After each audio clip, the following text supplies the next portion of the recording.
आज के इस वीडियो में हम लोग एक और इंटरेस्टिंग स्टोरी को पढ़ने जा रहे हैं। इस स्टोरी का नाम है द फुलिश सेज।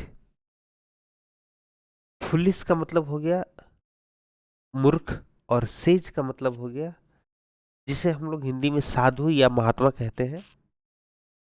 लेकिन इंग्लिश में सेज का प्रयोग उस व्यक्ति के लिए किया जाता है जिससे अपने जीवन में एक्सपीरियंस के आधार पर नॉलेज बहुत ज़्यादा हो। तो हिंदी हिंदी में हम लोग साधु कह सकते हैं, महात्मा कह सकते हैं।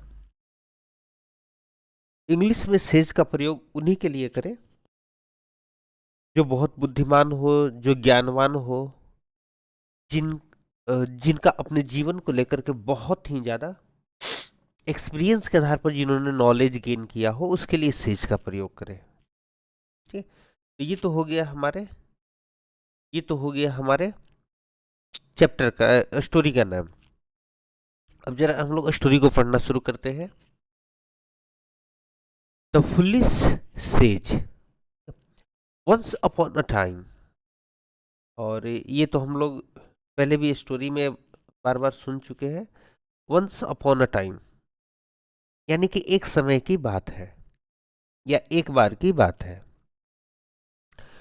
There was a sage. जैसा कि पहले ही स्टोरी में हम लोग इस बात को पढ़े थे और समझे थे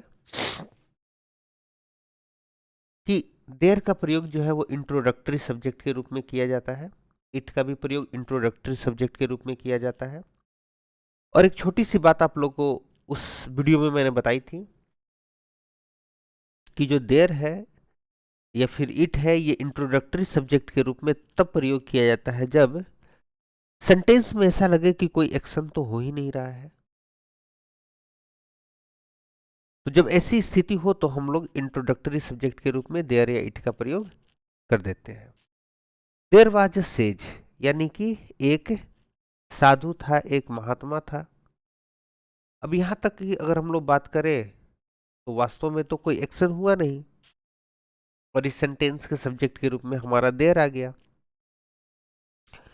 तो एक बार की बात है, एक साधु था या महात्मा था। वाज का प्रयोग था के अर्थ में अपना किया जाएगा। ये टेंस अपना जो है वो दर्शा रहा है, पास्ट की बात है। कॉल्ड देव शर्मा यानी कि इस सेज का जो नाम था वो नाम था Dev Sharma. Who lived in a temple, जो एक मंदिर में रहता था। गौर कीजिएगा, यह एक मंदिर में रहता था। और हम लोग पहले भी बातचीत कर चुके हैं। हु जो है यहाँ पर एक रिलेटिव प्रोनाउन के रूप में है। ठीक है, यहाँ पर ये रिलेटिव प्रोनाउन के रूप में है जिसका अर्थ होता है जो। हु लिव्ड जो रहता था, इन अ टेम्पल एक मंदिर में, इन द आउटस्कर्ट्स, आउटस्कर्ट्स मतलब होता है सीमा। ठीक है, इन the outskirts of a town यानी कि एक शहर के सीमा में। अब ये आउटस्कर्ट्स को याद रखिएगा, ये प्लूरल के रूप में ही प्रयोग किया जाता है। तो पूरा सेंटेंस हमारा क्या हो गया? Once upon a time there was a sage called Dev Sharma who lived in a temple in the outskirts of a town. पहले भी आप लोग को बताए हैं, अगर सेंटेंस की हिंदी को समझना हो तो उसके लिए हम लोग क्या करते हैं, बैक साइड से समझना शुरू करते हैं। ठीक है, तो एक बार की बात है, देयर वाज अ सेज एक महात्मा था, कॉल्ड देव शर्मा जिसका नाम देव शर्मा था, जो जो शहर के सीमा पर मंदिर में रहता था। शहर के सीमावर्ती जो स्थान है, उस स्थान पर जो मंदिर था उस मंदिर में रहता था। यानी कि शहर के सीमावर्ती सीमावर्ती शहर के सीमावर्ती मंदिर में वो रहा करता था। ठीक है, तो ये हो गया बात किसके बारे में? हमारे महात्मा जी के रहने के बारे में। का नाम देव शर्मा, याद रखिएगा। ठीक है, पुलिस सेज एक मूर्ख महात्मा की, एक साधु की कहानी हम लोग पढ़ रहे हैं। आगे देखा जाए। ही वॉज वाइडली, वाइडली मतलब होता है व्यापक रूप से। जो चारों तरफ बिल्कुल जो बात प्रसिद्ध हो ना। ही वॉज वाइडली नोन, वो व्यापक रूप से प्रसिद्ध था, एंड रिस्पेक्टेड, और फिर सम्मानित भी था, पूजनीय भी। वाच का प्रयोग किया जा रहा है, पास्ट की बात बताई जा रही है, ठीक है, पास्ट की बात बताई जा रही है, ठीक है। तो पास्ट की बात जब बताई जा रही है तो था वाक्य में आएगा ही, वाज था के रूप में आया है क्योंकि सब्जेक्ट हमारा सिंगुलर है। He was widely known and respected, वो व्यापक रूप से प्रसिद्ध भी था और बहुत ज्यादा सम्मानित भी था। पीपल वुड विजिट हिम, पिछले क्लास में भी हम लोगों ने इसके बारे में बातचीत की थी। अब चलो, पिछले क्लास में भी हम लोगों ने इसके बारे में बातचीत की थी। इसको आप लोग देख सकते हैं ये तस्वीर में। ये तस्वीर में हमारे साधु साहब हैं, महात्मा साहब हैं। ये कौन है, इनके बारे में इंट्रोडक्शन अभी आगे मिलने वाली है, तो ध्यान रखिएगा। फिलहाल हम लोग बात कर रहे थे वुड के बारे में। अगर वुड की हम लोग बातचीत करें, अगर वुड की हम लोग बातचीत करें तो वुड एक ऐसा शब्द है जो आदत को दर्शाता है, और कास्ट खास करके जो पास्ट की हमारी आदत जो रही हो उन आदतों को दर्शाता है। आदत कहने का मतलब कि कोई भी एक्शन, कोई भी घटना, कोई भी काम जो बार बार घटित हो उसको हम लोग आदत या हैबिट कहते हैं। तो इस सेंटेंस में वुड का प्रयोग किया गया है, इसके पीछे वजह क्या है आइए समझते हैं हम लोग। तो पीपल वुड विजिट हिम, लोग उनका उनके पास भ्रमण किया करते थे, यानी कि उनसे मिलने जाया करते थे। एंड ऑफर्ड हिम, ठीक है। अब देखिए यहाँ पर ये बात ऐसी बताई गई है कि मतलब ये घटना पास्ट में जो है वो बार बार घटित हो रही है। अगर गौर करके आप देखिए, पीपल वुड विजिट हिम, लोग क्या करते थे, उनसे मिलने जाया करते थे। तो ये तो एक तरह से आदत को ही दर्शा रहा है, बार बार रिपीट होने वाले काम को ही दर्शा रहा है। एंड ऑफर हिम, और भेंट चढ़ाया करते थे। ऑफर का मतलब हो गया भेंट चढ़ाना या देना। And offer him with gifts, और क्या करते थे, भेंट चढ़ाया करते थे उनको। क्या भेंट चढ़ाया करते थे, उपहारों से, भोजन से, पैसे से, और गारमेंट से। गारमेंट मतलब हो गया कपड़ा, मनी पैसा, फूड भोजन, गिफ्ट उपहार, ये सारा कुछ उनको चढ़ाया करते थे। साधु को, सेज को सारा कुछ चढ़ाया करते थे। टू सीक हिज ब्लेसिंग्स, उनके आशीर्वाद को प्राप्त करने के लिए। अब सीक वर्ड का प्रयोग किया गया। सीक मतलब होता है चाहना या इच्छा करना। तो उनके आशीर्वाद को प्राप्त करने के लिए, उनके आशीर्वाद को प्राप्त करने के लिए, चाहने के लिए वे लोग क्या करते थे, सेज को भेंट चढ़ाया करते थे। क्या भेंट चढ़ाया करते थे, उपहार, भोजन, पैसे, वस्त्र, ये सारा कुछ उनको उपहार के रूप में दिया करते थे। अब चूंकि ये बात बार बार हुआ करती थी, ये घटना बार बार होती थी, ये एक्शन बार बार रिपीट होता था, और जब एक्शन बार बार रिपीट हो तो वो एक तरह से हमारे आदत को ही दर्शाता है, या किसी भी रिपीटेड एक्शन जो हमारे हैबिट को दर्शाती है। और ऐसी जब भी किसी बात को दर्शाना होता है, पास्ट की अगर बात हो, तो उस स्थिति में हम लोग वुड का प्रयोग करते हैं। ठीक है, तो सेंटेंस को फिर से जरा देख लिया जाए। सेंटेंस को जरा फिर से हम लोग देख लेते हैं, क्या कहते हैं, ठीक है, क्या कहते हैं जरा गौर से कीजिए, इस गौर से समझिएगा। पीपल वुड विजिट हिम, लोग उनके पास उनसे मिलने जाया करते थे। एंड ऑफर हिम, और उनको भेंट चढ़ाया करते थे। विथ गिफ्ट्स, फूड, ना money and garments, to seek his blessing, उनके आशीर्वाद को प्राप्त करने के। तो लोग उनसे मिला करते थे, उन उन उनकी उनकी आशीर्वाद को प्राप्त करने के लिए क्या करते थे, उन्हें उपहार, भोजन, पैसे, वस्त्रों का भेंट चढ़ाया करते थे। सिख मतलब होता है चाहना, इच्छा करना। नेक्स्ट सेंटेंस को देखिए। The gifts that he did not need for himself, the gifts, ठीक है, यानी कि उपहार, that he did not need, उपहार जिसकी उन्हें जरूरत नहीं होती थी। यहां पर ये क्या कर रहा है, दैट,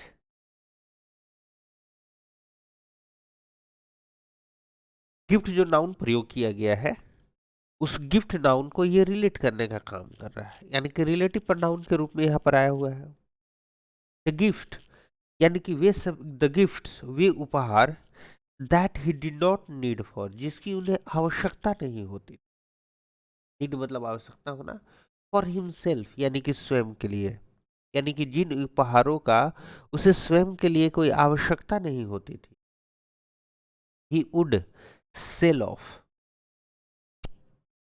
फिर वुड शब्द का प्रयोग किया गया है, यानी कि ये घटना बार बार घटित होती थी, तो he would sell off, sell देखिए जैसे सेल मतलब तो बेचना हो जाता है, आप लोगों को भी पता है सेल मतलब बेचना हो जाता है, लेकिन जब इसके साथ ऑफ जुड़ जाता है तो सेल ऑफ का मतलब हो जाता है सस्ते दाम पर, कुछ जो भी पैसे मिल जाए उस दाम पर किसी भी चीज को बेच देना। तो ही वुड सेल ऑफ, ये क्या करता था, कम दाम में उन सभी चीजों को बेच दिया करता, and got rich on the proceedings, और जो ये बेचने का प्रक्रिया था, प्रोसीड्स है, सॉरी प्रोसीडिंग नहीं है, प्रोसीड्स, तो प्रोसीड शब्द का हम लोग प्रयोग कब करते हैं, देखिए प्रोसीड में एस लगा हुआ है, तो जो प्रोसीड शब्द है, इस प्रोसीड शब्द, प्रोसीड्स है, प्रोसीड प्रोसीड नहीं है, ये प्रोसीड्स है, इस प्रोसीड्स, प्रोसीड्स का मतलब होता है लाभ, नहीं, मुनाफा, प्राप्ति, नहीं, आय, तो लाभ मुनाफा प्राप्ति या आय उसे कहां से प्राप्त हो रही थी, तो ये लाभ मुनाफा आय की प्राप्ति जो है वो हो रही थी उन सभी वस्तुओं को बेच करके हो रही थी जो उसे भेंट के रूप में दिया जाता था। तो क्या कहते हैं, गॉट रिच, ये धनी होता जा रहा था, ऑन द प्रोसीडिंग्स, उन उन इस आय से, प्रोसीडिंग्स याद रखिएगा प्लूरल के रूप में प्रयोग किया गया है, मुनाफा, जो आय जो मुनाफा उसे प्राप्त हो रही थी सेल ऑफ करके, फायदे में तो बेच नहीं रहा था, वो क्या कर रहा था, सेल ऑफ कर रहा था, तो इस सेल ऑफ करके जो उसे आय प्राप्ति हो रही थी, जो उसे मुनाफा की प्राप्ति हो रही थी, उस आय और मुनाफे से वो गॉट रिच, धनी होता गया वो।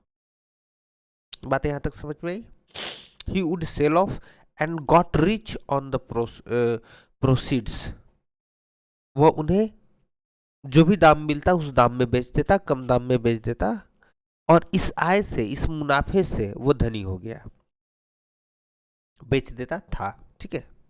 आगे देखिए, and by nature,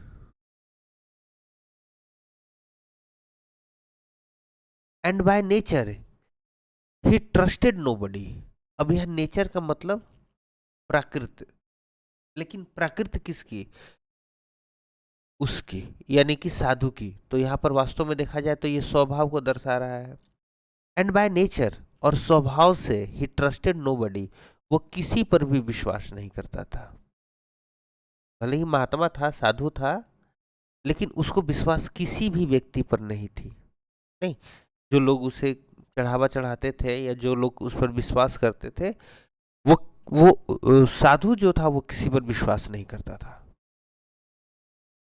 he never trusted anybody, उसने कभी किसी पर विश्वास नहीं किया, सो इसलिए ही केप्ट ऑल हिज मनी, यहाँ कीप होगा नहीं, और इस कीप का पास्ट टेंस है केप्ट, बात पास्ट की जा रही है, ही kept all his money in a bag, वो अपना सारा पैसा एक बैग में रखता था, ठीक है, विच ही कैरिड, अब देखिए विच का प्रयोग किया गया है, अब विच का अर्थ यहां पर क्या है, जो, ठीक है, विच का अर्थ यहां पर क्या है, जो, यहाँ पर जिस तरह से पहले भी बताए हैं आप लोग को, हु जो है वो मानव के लिए आता है पहले प्रयोग किए गए नाउन के साथ रिलेट करने के लिए। विच नहीं, निर्जीव या जानवरों के लिए आता है अपने से पहले प्रयोग किए गए नाउन से रिलेट करने के लिए। तो इस विच से पहले बैग आया है, तो इस बैग से रिलेट करने के लिए विच का प्रयोग किया गया है, और विच का अर्थ यहाँ पर जो है।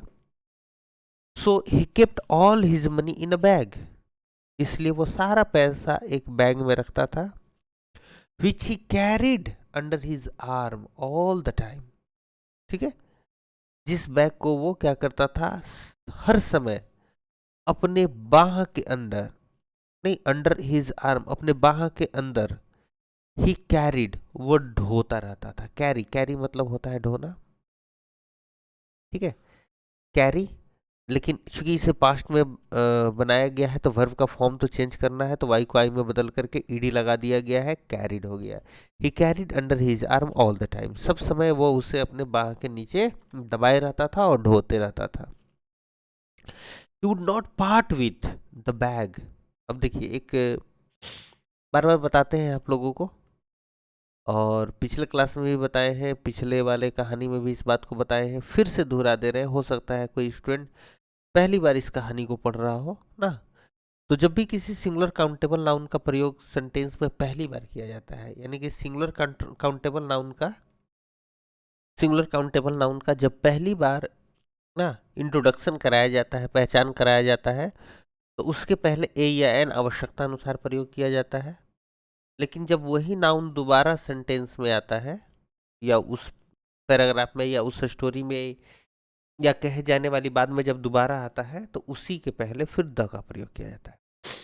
वजह भी बताए थे, यहाँ ये इंडिफिनिट है और यहाँ पर ये डिफिनिट हो गया। जो बच्चे लोग आर्टिकल्स पढ़े होंगे उन्हें पता होगा, इंडिफिनिट यानी कि अनिश्चित नाउन को दर्शाने के लिए ए या एन, और डेफिनिट नाउन को दर्शाने के लिए द का प्रयोग किया जाता है। तो क्या कहता है, he would not part with मतलब होता है अलग होना। तो वो अलग नहीं होता था द बैग, अपने बैग से, फॉर अ सिंगल मोमेंट, एक क्षण के लिए भी, एक छोटे से समय के लिए भी, एक छोटे से समय अंतराल के लिए भी वो अपने बैग से अलग नहीं होता था। मोमेंट का मतलब होता है क्षण ना, तो सिंगल मोमेंट के लिए भी अलग नहीं होता था। आइए आगे देखते हैं। वन डे, एक दिन, अ स्विंडलर, स्विंडलर मतलब होता है ठगी या धोखेबाज। अब देखिए, इसके पहले ए का प्रयोग किया गया है, ठीक है, क्योंकि पहली बार इसका इंट्रोडक्शन जो है वो सेंटेंस में कराया जा रहा है, इस स्विंडलर का, ठगी या धोखेबाज। तो वन डे, एक दिन, अ स्विंडलर एक धोखेबाज, एक ठग मतलब जो ठगने वाला हो, केम अक्रॉस। अब गौर कीजिएगा इस शब्द पर भी, इसका भी प्रयोग कहीं भी नहीं कर दिया जाता है, बड़े सोच समझ करके इनका प्रयोग, ठीक है। तो केम अक्रॉस, अगर इसका फर्स्ट फॉर्म देखा जाए तो केम नहीं होता है, कम होता है फर्स्ट फॉर्म इसका, नहीं कम अक्रॉस। तो यहां पर अगर देखा जाए तो अपने टेंस के अनुसार कम को केम बना दिया गया है, ठीक है। कम अक्रॉस का प्रयोग हम लोग तब करते हैं जब किसी भी व्यक्ति से अचानक मुलाकात हो जाती, मतलब प्लानिंग ना हो, आप कहीं जा रहे हो, किसी से मिल गए, तो उसके लिए आप बोलिएगा कि आई केम अक्रॉस ना, जो भी हो आपका ब्रदर हो या जो भी हो, तो उसके लिए आप प्रयोग कीजिएगा। नहीं, I came across my old friend, नहीं। तो उसी तरीके से जो ये स्विंडलर था, ये जो ठगी था, ये जो बेईमान था, ये केम अक्रॉस हुआ, अचानक ही मिल गया द सेज, उस महात्मा से, ठीक है। अब देखिए, सेज से पहले द का प्रयोग होगा, एंड बिकेम श्योर, और वो पूरी तरह से सुनिश्चित हो गया, दैट की, जब ये दो सेंटेंसेस को दैट जोड़ेगा तो इसका अर्थ हो जाता है कि कंजंक्शन के रूप में काम कर रहा है ये। तो वो सुनिश्चित हो गया दैट की the bag this Holi man was, जो बैग इस होली मैन के पास, यानी कि इस साधु के पास, इस सेज के पास वाज था सो पजेसिव ऑफ, जिसको लेकर के वो बहुत ज्यादा पजेसिव था, जिसे वो अपने अधिकार में हमेशा रखता था, अपने पास जिसे हमेशा रखता था, must surely contain a lot of treasure.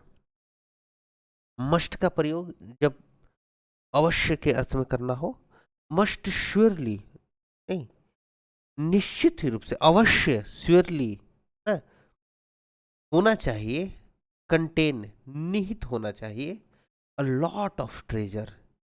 A lot of मतलब होता है बहुत, और ट्रेजर मतलब होता है खजाना। यहाँ पर तो खजाना नहीं, मतलब यहाँ पर रुपया पैसा किसी भी दूसरे सेंस में प्रयोग किया गया है कि निश्चित ही रूप से, अवश्य ही उस बैग में बहुत ज्यादा खजाना निहित होना चाहिए। कंटेन मतलब होता है निहित होना। जैसे मान लीजिए एक एक एक एक बॉक्स हो गया, इस बॉक्स में बहुत सारे वस्तुएं रखी हुई हैं, तो आप बोलिएगा दिस बॉक्स इज कंटेन ना, contain with different types of stuff या डिफरेंट टाइप्स ऑफ जो भी हो। तो किसी भी चीज में जब कुछ निहित होता है तो वहां पर हम लोग कंटेन शब्द का प्रयोग करते हैं, से निहित होना। तो उस ठगी को क्या लगा, उस धोखेबाज को क्या लगा कि भाई ये बैग तो छोड़ नहीं रहा है, बैग के प्रति बहुत ज्यादा पजेसिव है, दैट मीन्स कि इसमें निश्चित रूप से खजाना होना चाहिए। अब आवश्यकता से अधिक उस पर ध्यान दिया, इसलिए उस ठगी का भी ध्यान उस बैग पर गया। आगे देखते हैं हम लोग, आगे और क्या है। ही प्लान्ड, उसने योजना बनाई, ठगी ने योजना बनाई, on stealing the bag, bag को चुराने के लिए, फ्रॉम द सेज, यानी कि महात्मा से बैग को चुराने के लिए उस ठगी ने योजना बनाई, बट कुड नॉट। अब देखिए कुड का प्रयोग किया गया है, बात पास्ट की है,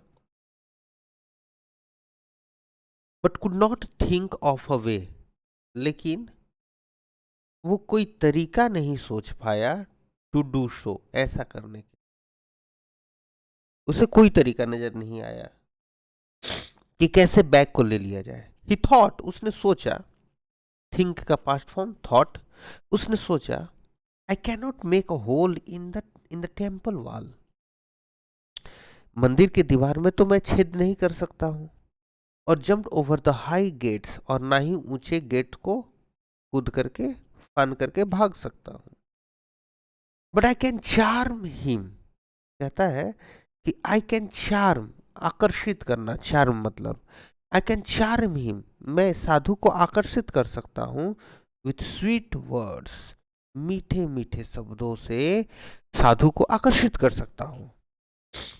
टू एक्सेप्ट, एक्सेप्ट मतलब होता है स्वीकार करना या अपनाना, टू एक्सेप्ट मी, मुझे अपनाने के लिए, एज हिज डिसाइपल, अपने शिष्य के रूप में, डिसाइपल मतलब हो जाता है शिष्य। ये बात तो आप लोग को पता ही होगी, डिसाइपल मतलब हो जाता है शिष्य। तो उस ठगी को लगा कि भाई बैग लेना तो बड़ा मुश्किल है सीधे तरीके से, तो क्या क्या क्या किया जाए।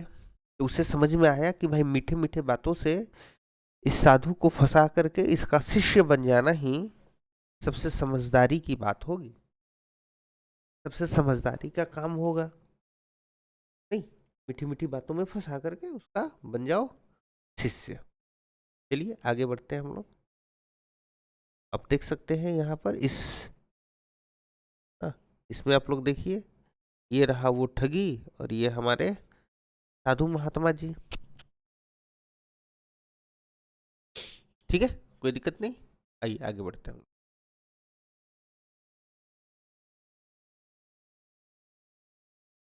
क्या कहता है, ही वंडर्ड, सेकंड वाले वीडियो में ही आप लोग को बताए थे ना, दो शब्द, क्या था वो, वंडर और वंडर ना। तो वंडर मतलब हो गया भटकना, और वंडर मतलब हो जाता है अद्भुत। यहां पर ध्यान दीजिएगा, ही वंडर्ड, अब यहां पर तो ये अद्भुत की तो अर्थ में तो आया नहीं है, यहां पर ये किस अर्थ में आया है, वंडर। तो वंडर का मतलब हो जाता है कि ऐसी कोई मन में सोच विचार आना ना, जिस पर थोड़ा बहुत कुछ जो है वो संदेह हो। तो क्या कहते हैं, ही वंडर्ड, उसने सोचा, लेकिन किस बात को सोचा? ऐसी बात को जिस पर थोड़ा सा उसे थोड़ा थोड़ा संदेह हो। तो he wondered if I can stay with him as a disciple. उसने सोचा कि यदि I can stay with him, यदि मैं उसके साथ रह सकता एज ए डिसाइपल, शिष्य के रूप में, I can win his confidence, I can win his confidence, तो मैं इसका कॉन्फिडेंस जीत सकता हूं। अगर उसके पास डिसाइपल के रूप में मैं रह सकता हूं तो उसका विश्वास भी जीत सकता हूं। When I get an opportunity, और जब भी मुझे मौका मिलेगा, आई विल रोब हिम, मैं उसे चुरा लूंगा, एंड लीव दिस प्लेस, और इस स्थान को छोड़ दूंगा। ये सारी योजनाएं ये सारी योजनाएं जो डिसाइपल था वो बना रहा था, जो उसका शिष्य था वो बना रहा था। हैविंग प्लान्ड सो, इस प्रकार योजना बना करके, द स्विंडलर, अब देखिएगा इसके पहले द आ गया क्योंकि अब ये निश्चित हो चुका है। द स्विंडलर अप्रोच्ड, अप्रोच मतलब पहुंचना, द होली मैन, वो स्विंडलर क्या किया, वो महात्मा के पास पहुंचा, विद रेवरेंस, पूरी श्रद्धा के साथ। रेवरेंस मतलब हो जाता है श्रद्धा, रेवरेंस। शब्दों को याद करते चलिएगा, नोट करते भी चलिएगा, बाद में याद करके फिर आप इस कहानी को जब दोबारा पढ़िएगा तो बेहतर तरीके से समझ में आ जाएगा।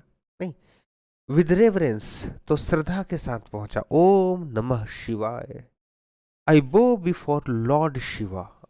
जाकर क्या बोलता है, वो मतलब होता है शीश झुकाना, मैं भगवान शिव के सामने शीश झुकाता हूँ। द गॉड ऑफ डिस्ट्रक्शन, जो कि विनाश के देवता, यानी कि जिनका निर्माण करना और विनाश करना जिसके हाथ में है, उसके सामने मैं सिर झुका रहा हूं।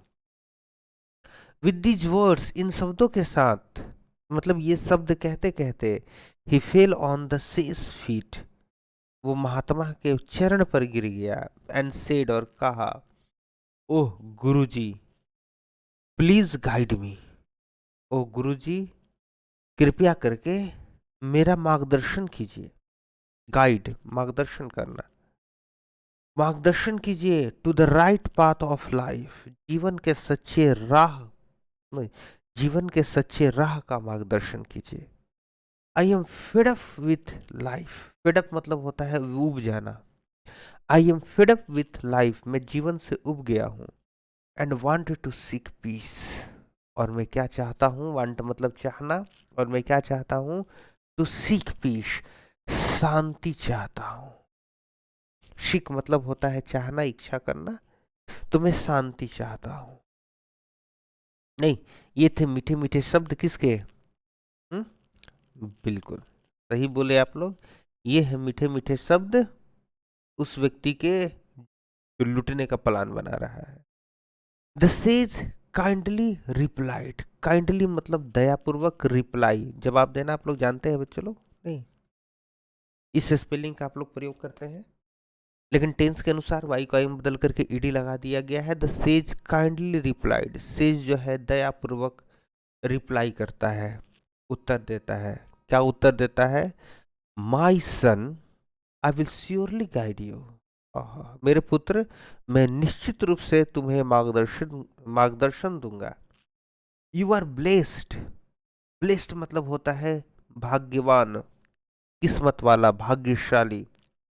यू आर ब्लेस्ड, तुम किस्मत वाले हो, बिकॉज, क्योंकि, you have come to me, नहीं, तुम इसलिए भाग्यशाली हो क्योंकि तुम मेरे पास आए हो, टू सीक पीस, शांति प्राप्त करने के लिए, एट दिस यंग एज, इस युवा उम्र में, नहीं, इस युवा उम्र में तुम मेरे पास शांति प्राप्त करने के लिए आए हो, नहीं, तुम इस युवा उम्र में तुम मेरे पास शांति प्राप्त करने के लिए आए हो, इसलिए तुम बड़े ही किस्मत वाले हो। किसी और के पास चल जाते तो हो सकता था कि तुम्हारी किस्मत खराब हो जाती। देख सकते हैं इस तस्वीर में ना, बिल्कुल एकदम चरण के ऊपर ना चरण पर बिल्कुल गिरा हुआ है।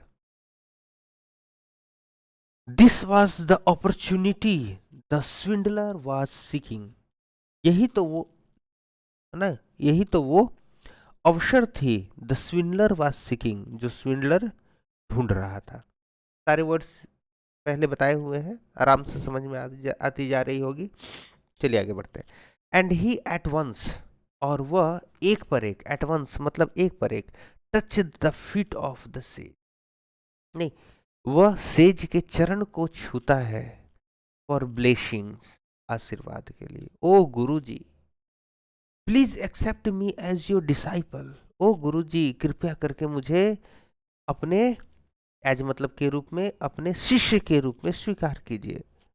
I will do whatever you ask me to do. कहता है कि आई विल डू, मैं करूंगा। देखिए ध्यान रखिएगा, बहुत सारे बच्चों के दिमाग में ऐसी बात बैठे रहती है कि आई के साथ हमेशा शैल ही आता है, और इस बात को वो एकदम गांठ बांध करके बैठे हुए। मॉडल एक्जुलरी का वर्ड है। मॉडल एक्जुलरी का जो वर्ड्स वर्ड्स होते हैं वो अपने जरूरत के हिसाब से प्रयोग किए जाते हैं। इसके ऊपर वीडियो डिटेल में बनाएंगे, तब तक आप समझ लीजिए आई के साथ विल भी बिल्कुल सही है। I will do whatever you ask me to do. कहता है कि जो कुछ भी आप मुझे करने के लिए कहेंगे मैं करूंगा। नहीं, बस केवल अपना शिष्य बना लीजिए, उसके बाद तो चमत्कार हम दिखा ही देंगे। The sage accepted him, sorry, the sage accepted the swindler as his disciple. Sage ने क्या किया, एक्सेप्ट कर लिया, स्वीकार कर लिया उस धोखेबाज को अपने शिष्य के रूप में। बट लेकिन, ओनली ऑन अ कंडीशन, लेकिन केवल एक कंडीशन पर, एक शर्त पर। क्योंकि साधु भी तो कम नहीं था, वो भी तो वैसा ही धोखेबाज था। क्या कहता है, ही शेड, साधु ने कहा, अ होली मैन एज माइन, एक होली मैन, एक साधु, एज माइन, मेरे जैसा, इज रिकमेंडेड, नहीं, वो रिकमेंडेड किया गया है, नहीं, उसको परामर्श किया गया है, उसको ये स्थिति, उस ये बात उसको बताई गई है, to do spend the night alone, कि वो रात कैसे बिताएगा। स्पेंड मतलब होता है बिताना, वो रात कैसे बिताएगा, अलोन, अकेला, विदाउट कंपनी, बिना किसी के साथ के। मतलब शिष्य बन गए हो तो ये मत समझना कि तुम मेरे साथ साथ मंदिर के अंदर रहोगे, बिल्कुल नहीं। This helps me to meditate also, और अकेले रहने से फायदा क्या होता है कि उसको मेडिटेट करने में, मेडिटेट मतलब होता है ध्यान, ध्यान लगाने में भी उसे सहायता मिलती है अकेले रहने से। सो इसलिए you will not be allowed to enter the temple at night, इसलिए रात में तुम्हें मंदिर में प्रवेश करने की इजाजत नहीं है। नहीं, एट नाइट, रात में तुम्हें मंदिर में प्रवेश करने की इजाजत। यू विल स्लीप इन अ हट, तुम कहाँ सोओगे, एक हट में, एक झोपड़ी में।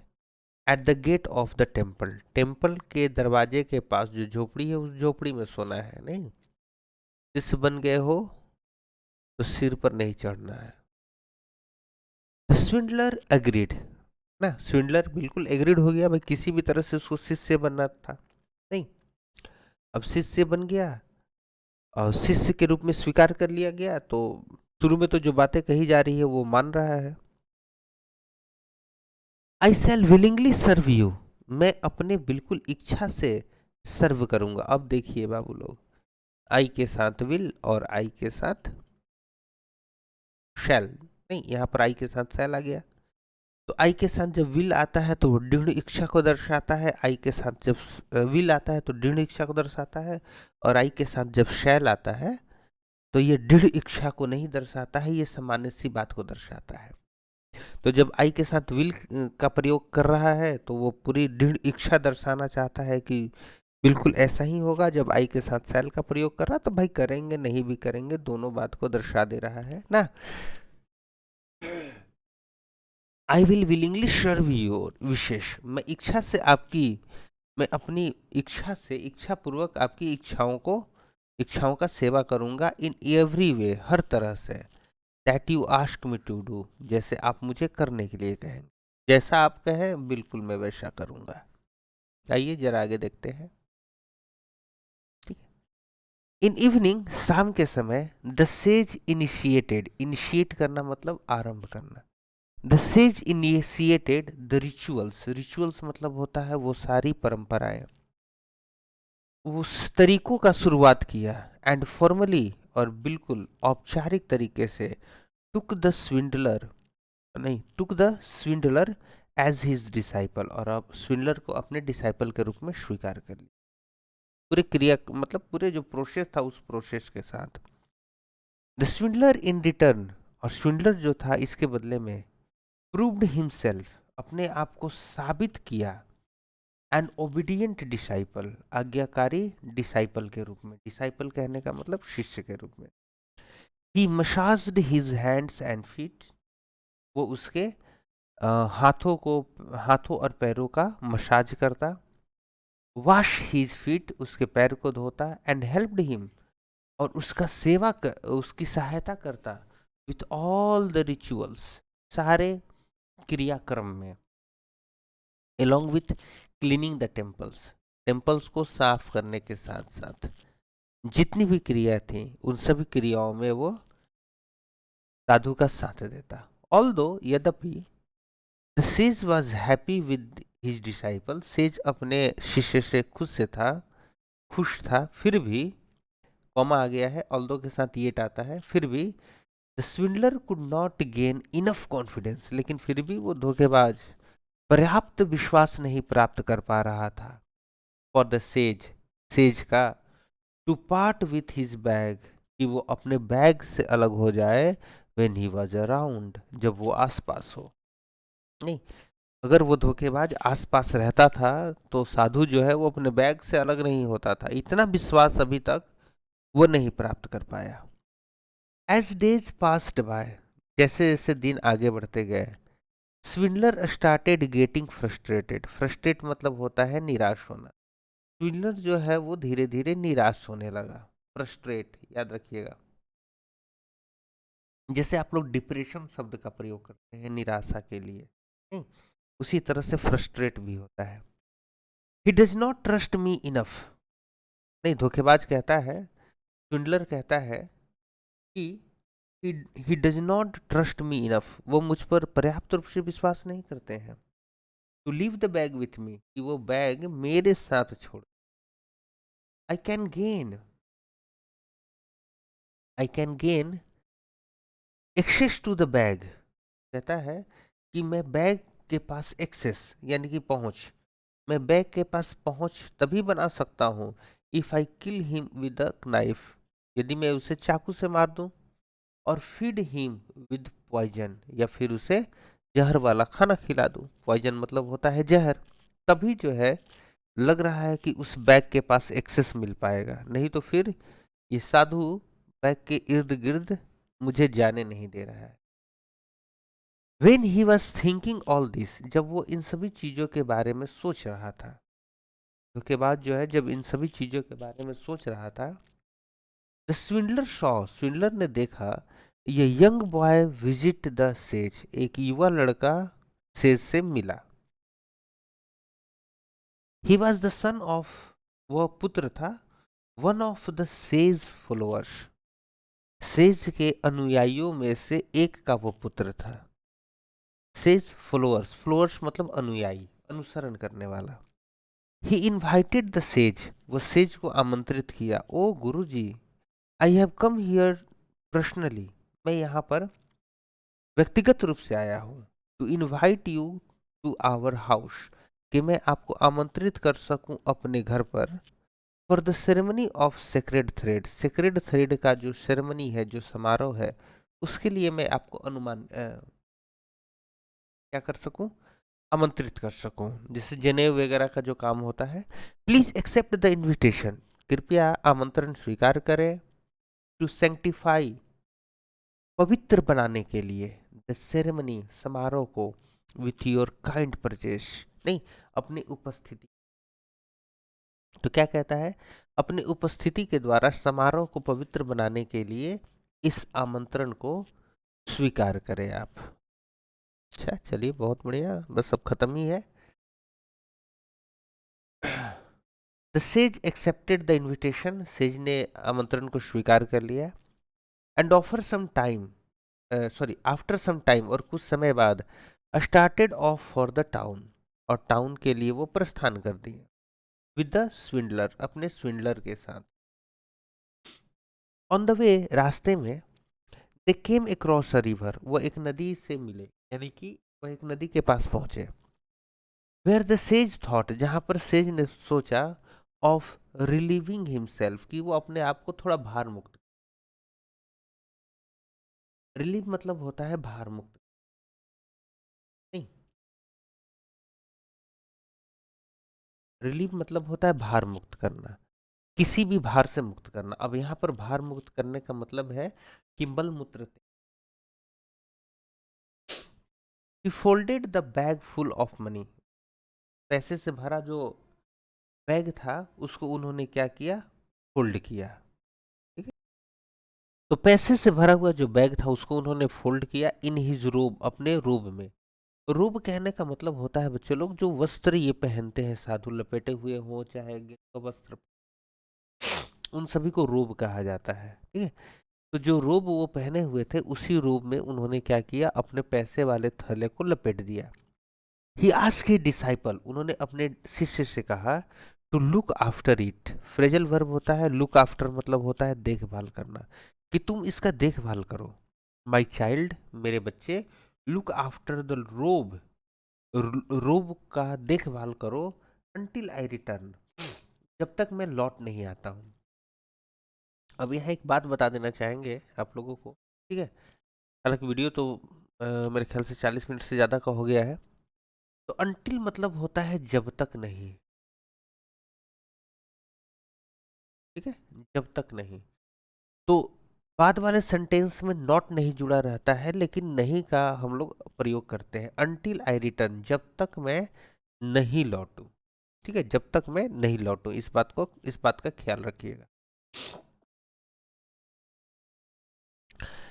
दिस वॉज द अपॉर्चुनिटी, यही वो अपॉर्चुनिटी थी, that the swindler was seeking, जिसको स्विंडलर ढूंढ रहा था, ऑल द वाइल, नहीं, लंबे समय से, सभी, जब तक मतलब जो लंबा समय है, ऑल द टाइम, हर समय वो इसी अपॉर्चुनिटी को ढूंढ रहा था।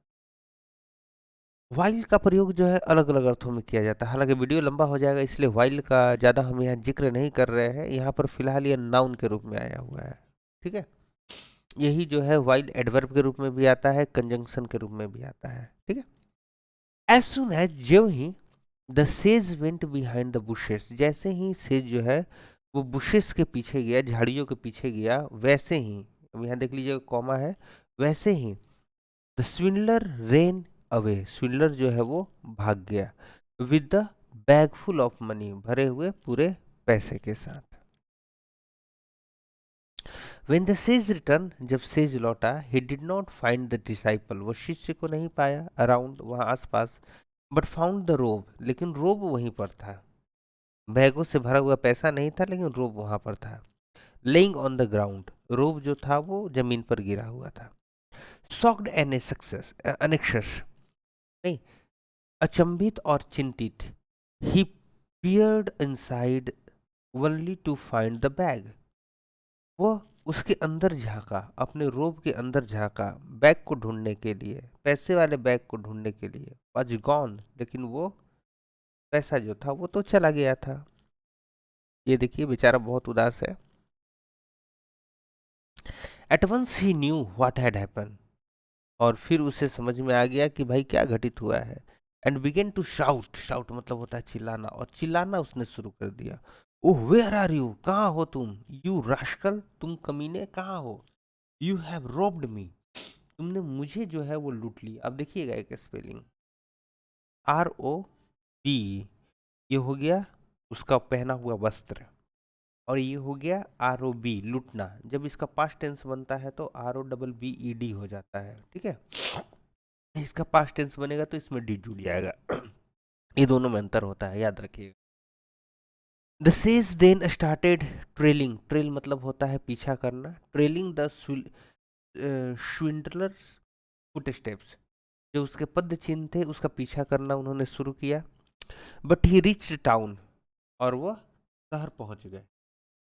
ही knew he will not be able to catch hold of him, वह समझ गए कि वो उसे पकड़ नहीं सकते हैं। He stay the night in the town, वो रात शहर में बिताए। टू रिटर्न ही हैंडेड, वापस खाली हाथ लौट आने के लिए, टू हिज टेम्पल, अपने मंदिर में, नेक्स्ट डे, अगले सुबह खाली हाथ शहर से लौट आने के लिए वो वहां पर रात भर ठहर गए, लेकिन वो तो मिला नहीं। द वाइज इंडीड से, तो बुद्धिमानों का सच ही कहना है बच्चे लोग, do not be taken in, आप कभी भी भरोसा ना करें। बी टेकन इन, भरोसा करना, या टेक इन मतलब भरोसा करना।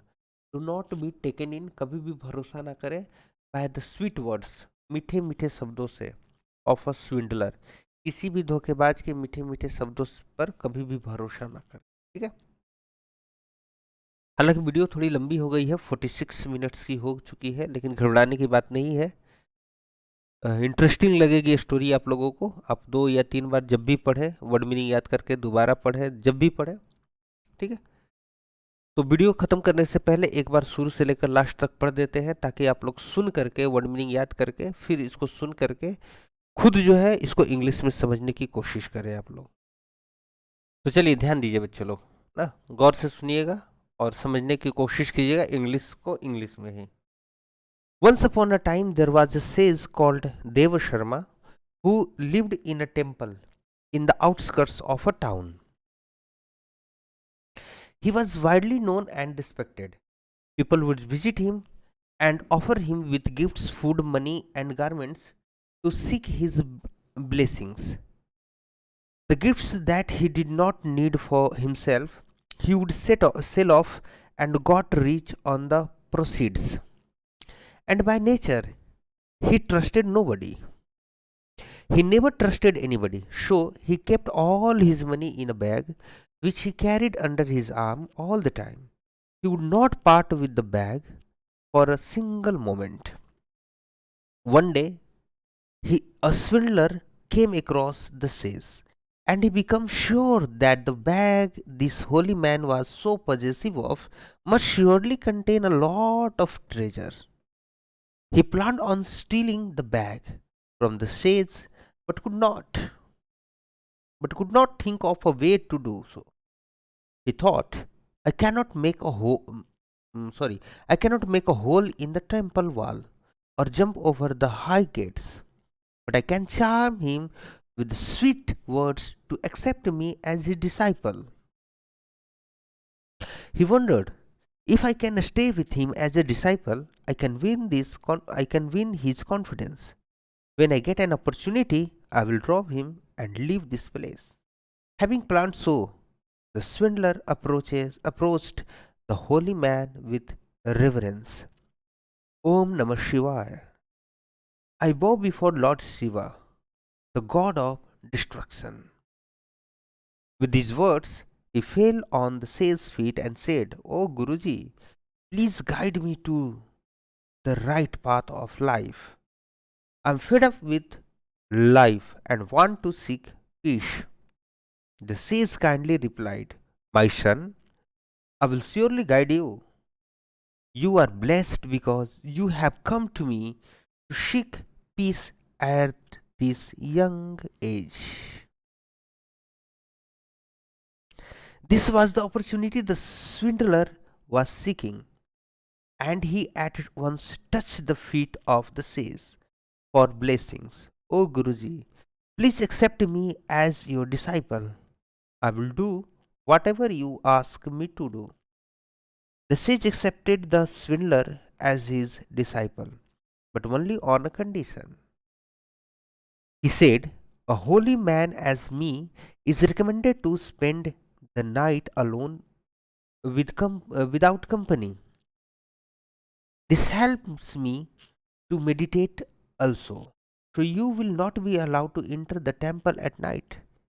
You will sleep in a hut at the gate of the temple. The swindler agreed. I shall willingly serve your wishes in every way that you ask me to. In the evening, the sage initiated the rituals and formally took the swindler as his disciple.